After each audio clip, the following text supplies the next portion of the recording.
Tens of thousands of U.S. National Guard troops could be activated to help the United States deal with fast-spreading coronavirus outbreak, the head of the United States National Guard said on Thursday. From Reuters. Reuters? You know, hold on a second.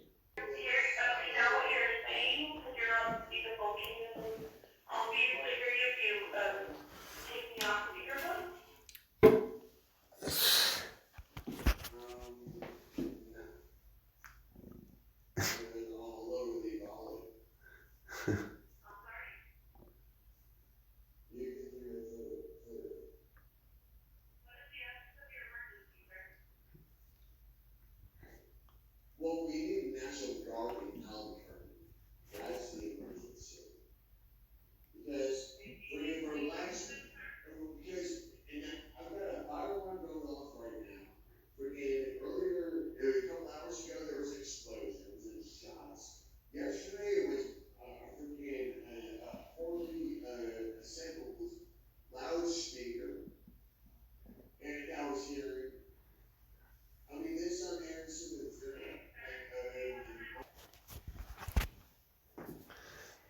Be careful what one wishes for.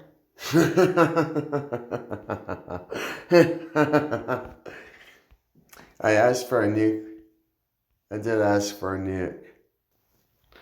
I was trying to find videos of me freaking talking about nuke in Albuquerque, but couldn't find them. But reach for the heavens and we get to stars. That's alright. And so we've got the virus and the National Guard coming here. That's why I'm very careful with what I ask for.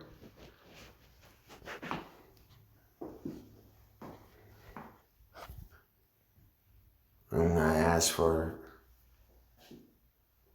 what's best for civilization.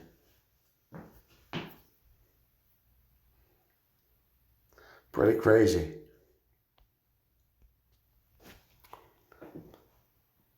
I can't find it, but anyways.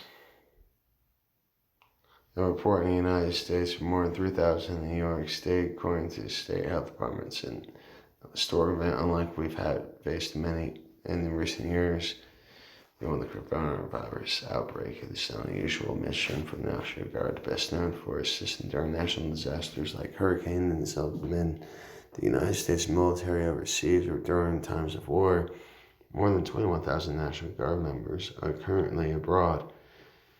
When we compare the coronavirus outbreak to a national disaster of unprecedented scale, it's like we have 54 separate hurricanes in every state in the territory and the District of Columbia. Unlike a hurricane, we don't know when it's going to dissipate or move out to sea. So, there can be signs of martial law taking place within our country. There's already a lot of governors are already allowing for martial law, essentially, because establishing curfews and having law enforcement patrol, we've got some issues there, so take care, be safe, be kind, stay strong, and let's see. Trump says oil price war devastating for Russia, but it's Saudis and U.S. shale that stand to suffer the most. Prominent oil prices have sparked another round of predictions about the economic collapse of Russia. This time from U.S. President Donald Trump, who sounded a lot like his predecessor Barack Obama on the subject. The price of crude oil has crashed to $20 this week. Wow. Due to 1-2 punch of Saudi Arabia flooding the market with record output and sharp drop in global demand, owing it to the coronavirus pandemic. Asked about it during a press conference about the pandemic on Thursday, Trump described the price war as very bad for Saudi Arabia and devastating to Russia. but helpful in a way to American consumers as it will lower gas price at the pump. But the thing is, we operate on the petrodollar.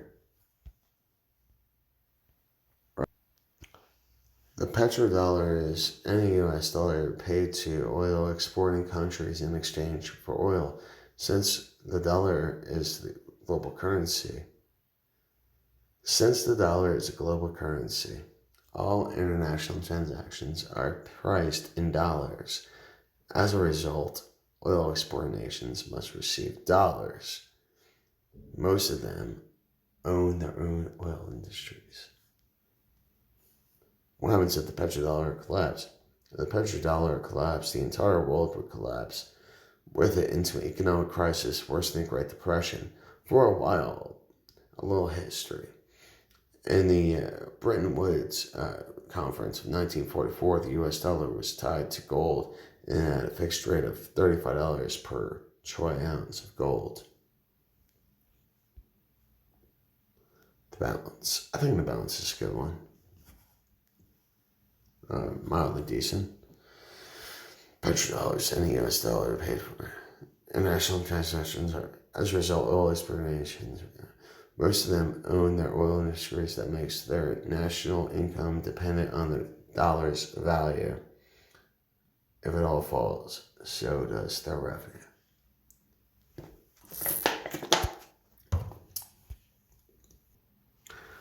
After the collapse of the Bretton Woods gold standard in the early 1970s, the United States struck a deal with Saudi Arabia to standardize oil prices in dollar terms. Through this deal, the petrodollar system was born, along with a shift away from pegged exchange rates and gold-backed currencies to non-backed floating rate regimes. The petrodollar system elevated the United States dollar to the world's reserves currency. And so essentially that means that we're the last country to go bankrupt because everyone owes us money.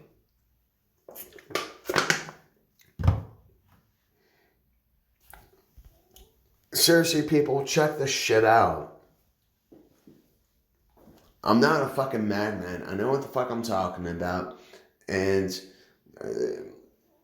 you just gotta follow some freaking breadcrumbs. Alright?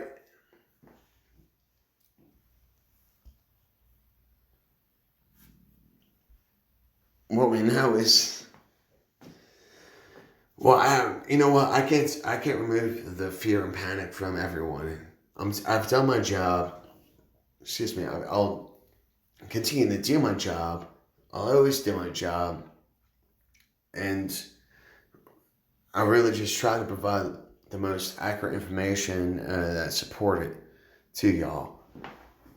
And the hopes that I can at least alleviate some of the fear and panic. I believe in everyone. And I think that we can easily make it through this time.